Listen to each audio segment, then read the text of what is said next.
ভাবুন তো, একবার আপনার ফোন বাজলো, ওপাশ থেকে কেউ একজন খুব কান্নাকাটি করে এমার্জেন্সি বলে আপনার থেকে কিছু টাকা চাইলো। আপনি না ভেবেই ইউপিআই করে দিলেন, কিন্তু ঠিক পরের সেকেন্ডেই বুঝতে পারলেন আপনি প্রতারণার শিকার। কেমন লাগবে তখন? এই ভয়ঙ্কর ডিজিটাল ফ্রড থেকে আমাদের বাঁচাতে রিজার্ভ ব্যাংক অফ ইন্ডিয়া নিয়ে এসেছে এক যুগান্তকারী নিয়ম, ইউপিআই পেমেন্টে 1 ঘন্টার ব্রেক বা কুলিং পিরিয়ড। হ্যাঁ, ঠিকই শুনছেন, কিন্তু এতে কি সাধারণ মানুষের সুবিধা হবে নাকি ব্যবসায়ীদের হয়রানি বাড়বে? ভারতের অর্থনীতিতে ও জিও পলিটিক্সে এর প্রভাবই বা কি? চলুন আজ গভীরে গিয়ে বিশ্লেষণ করি। বন্ধুরা, আমি মিষ্টি আর আপনারা দেখছেন জিওটিক্যাল।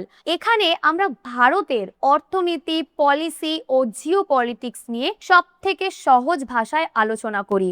আজকের ভিডিওটি শুধু একটা ইনফরমেশন নয়, এটা আপনার এবং আপনার পরিবারের সারা জীবনের জমানো টাকা বাঁচানোর ঢাল হতে পারে। তাই ভিডিওটি একদম শেষ পর্যন্ত দেখবেন। আর হ্যাঁ, আপনার বয়স্ক বাবা মা বা আত্মীয়দের সাথে এখনই শেয়ার করুন, কারণ কে জানে কাল হয়তো তারা কোনো স্ক্যামারের ফাঁদে পড়তে পারেন। আর আমাদের এই লড়াইয়ে সাথ দিতে চ্যানেলটিকে এক্ষুনি সাবস্ক্রাইব করে বেল আইকনটি টিপে দিন।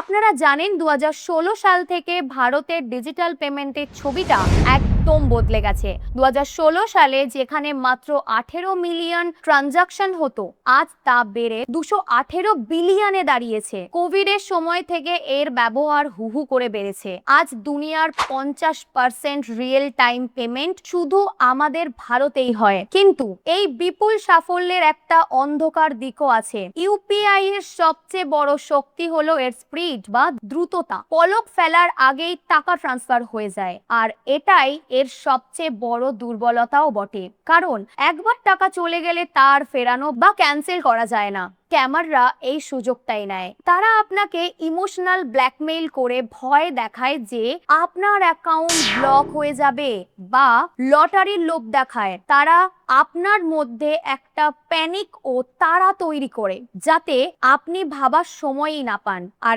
এই তারার বশেই মানুষ নিজের পিন নম্বর দিয়ে টাকা খুইয়ে বসে। সরকার যতই সতর্ক করুক না কেন, মানুষ ঠিকই ফাঁদে পা দিচ্ছে। আর ঠিক এই জায়গাতেই এন্ট্রি নিচ্ছে আমাদের দেশের ব্যাংকিং ব্যবস্থার অভিভাবক আরবিআই। এই ক্রমবর্ধমান ফ্রড রুখতে আরবিআই একটি বড় সড়ো প্ল্যান প্রস্তাব বা প্রপোজ করেছে। নিয়মটি হলো, যদি আপনি 10,000 টাকার ওপরে কোনো হাই ভ্যালু ট্রানজাকশন করেন, তবে টাকাটা আপনার অ্যাকাউন্ট থেকে সাথে সাথে কেটে গেলেও যাকে পাঠাচ্ছেন তার অ্যাকাউন্টে 1 ঘন্টা পর ঢুকবে।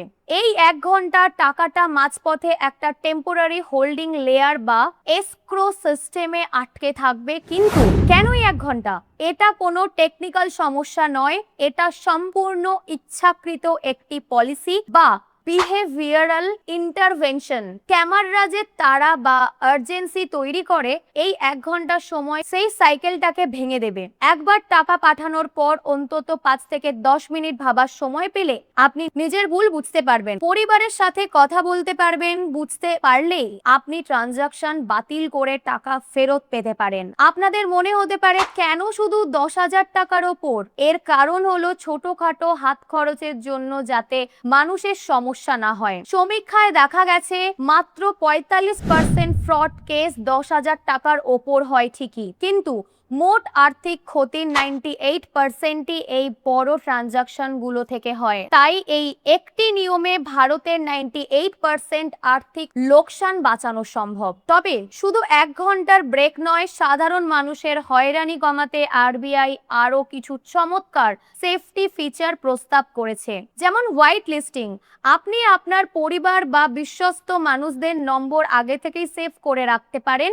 এই ট্রাস্টেড কন্ট্যাক্টদের 10,000 টাকার বেশি পাঠালেও কোনো ডিলে হবে না, তুরন্ত টাকা চলে যাবে। Number 2, senior citizen protection. 70 বছরের বেশি বয়স্কদের ক্ষেত্রে ফ্রড সবচেয়ে বেশি হয়, তাই তাদের সুরক্ষার জন্য থার্ড পার্টি অ্যাপ্রুভাল বা ছেলে মেয়ের পারমিশন সিস্টেম আনা হতে পারে। নাম্বার 3, কিল সুইচ। ধরুন আপনি বুঝতে পারলেন আপনার অ্যাকাউন্ট হ্যাক হয়েছে বা কেউ পরপর টাকা তুলে নিচ্ছে, তখন শুধু একটি বোতাম বা কিল সুইচ টিপলেই আপনার সমস্ত সমস্ত ডিজিটাল ট্রানজাকশন সাথে সাথে ফ্রিজ হয়ে যাবে। Number 4, risk based monitoring. কোনো অ্যাকাউন্টে হঠাৎ করে অস্বাভাবিক অনেকগুলো ট্রানজাকশন হলে ব্যাংকগুলো সাথে সাথে অ্যালার্ট পেয়ে যাবে। অ্যাজ এ জিওপলিটিক্যাল এক্সপার্ট আমি আপনাদের একটু বৃহত্তর প্রেক্ষাপটটা বোঝাতে চাই। অনেকেই এর সমালোচনা করছেন, তাদের দাবি এর ফলে ছোট ব্যবসায়ীদের অনেক ক্ষতি হবে। আপনি দোকানে 10,000 টাকা মাল কিনে তো আর 1 ঘন্টা দাঁড়িয়ে থাকবেন না পেমেন্ট ক্লিয়ার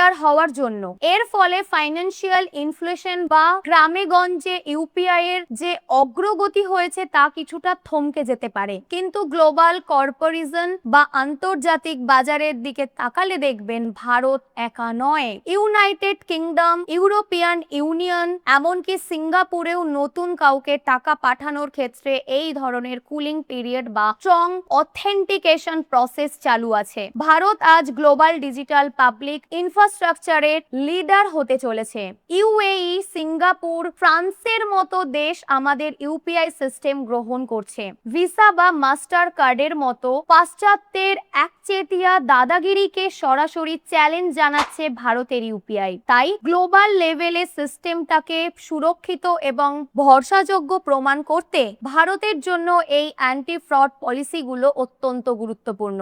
প্রযুক্তি দিয়ে শুধু জালিয়াতি ঠেকানো যায় না, মানুষের মস্তিষ্ককেও বুঝতে হয়, আর আরবিআই সেটাই করছে। বন্ধুরা মনে রাখবেন, এই নিয়মটি এখনো শুধুমাত্র প্রস্তাবের স্তরে আছে, এখনো পুরোপুরি বাস্তবায়িত হয়নি। তবে এই পদক্ষেপটি ভারতের ডিজিটাল পেমেন্ট ব্যবস্থার প্রতি সাধারণ মানুষের বিশ্বাস আরো বহুগুণ বাড়িয়ে দেবে। আপনাদের কি মতামত? এই 1 ঘন্টার নিয়ম কি আমাদের সাধারণ মানুষের উপকারে আসবে নাকি ছোট ব্যবসার ক্ষতি করবে? আর হ্যাঁ, ভারতের ডিজিটাল পাবলিক ইনফ্রাস্ট্রাকচার আর কি কি উপাদান আছে তা যদি জানেন কমেন্ট বক্সে অবশ্যই জানাবেন। আজকের এই ভিডিওটি যদি একটুও তথ্যমূলক মনে হয়, আপনার কাজে আসে, তবে এক্ষুনি একটি লাইক করুন আর প্লিজ আপনার হোয়াটসঅ্যাপ গ্রুপে পরিবারের সাথে এই ভিডিওটি শেয়ার করুন।